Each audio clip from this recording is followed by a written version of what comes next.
Hello guys, what's up? So in this quick video I'm going to show you how you can translate a comment on TikTok. So I'm in TikTok camera. Let's go to the feed page.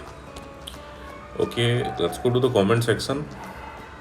Here I seen, okay, this message is in Arabic, and if I need to translate it to my device language, I just have to long press on it and I'll see this pop-up, and I just have to tap on translate, and that's it.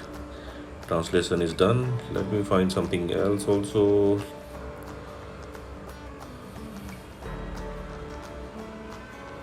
Okay, long press on it, you will see this pop-up, tap on translate, and that's it.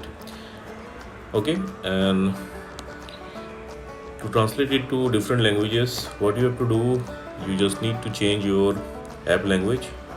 As you can see, my app language is English, so everything I'll translate, that will be translated into English.